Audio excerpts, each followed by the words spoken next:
BJP अध्यक्ष अमित शाह कहते हैं कि बालाकोट में 250 आतंकी मारे गए। विदेश राज्य मंत्री वीके सिंह कहते हैं कि बालाकोट में 250 आतंकी मारे गए।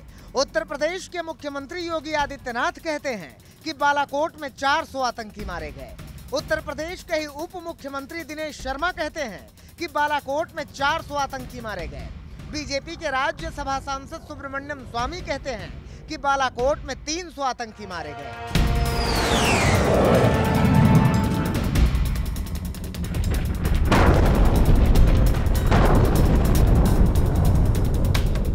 मतलब बालाकोट में एयर स्ट्राइक में आतंकियों की मौत न हुई, लाल बुझक्कड़ की पहेली हो गई।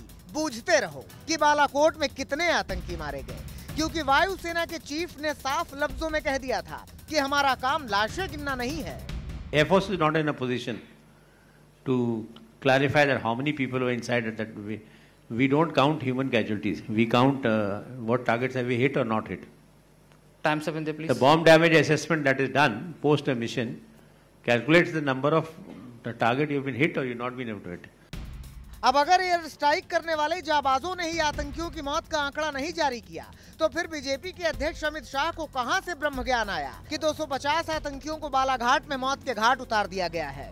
देखो, अगर ये बात सरकार से आई है कि क्योंकि स्वाभाविक है, आर्मी और एयरफोर्स नेवी ने कहा कि हमें कोई नंबर नहीं पता है, जो भी उनके बाकी उसमें उन्होंने बातें कही हों, तो अगर अमित शाह जो बीजेपी के प्रेसिडेंट हैं वो एक नंबर कह रहे हैं तो हमें भी बताओ। देखो, विपक्ष आरोप लगा रहा है कि विदेशी मीडिया कह रही है कि बालाकोट में कोई आतंकी नहीं मारा गया, मगर बीजेपी के अलग अलग नेता, विधायक, मंत्री, मुख्यमंत्रियों के पास अपने अपने आंकड़े हैं। कभी भी जब ऐसा हमला होता है, there are no one who is a witness present on ground. He cannot be present on ground. You make a estimate based on your intelligence gathering, which you had done earlier.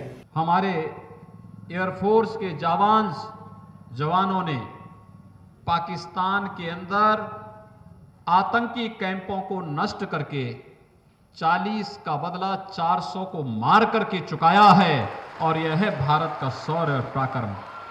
अभी तो वो 45 के बदले में 45 सैनिकों के बदले में 4-5 यानी 45 के बदले में वो 4-5-0 450 खो चुके हैं, 10 गुना खो चुके हैं।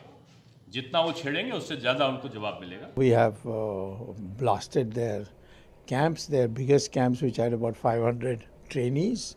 I think we probably killed about 300 of them and injured the rest.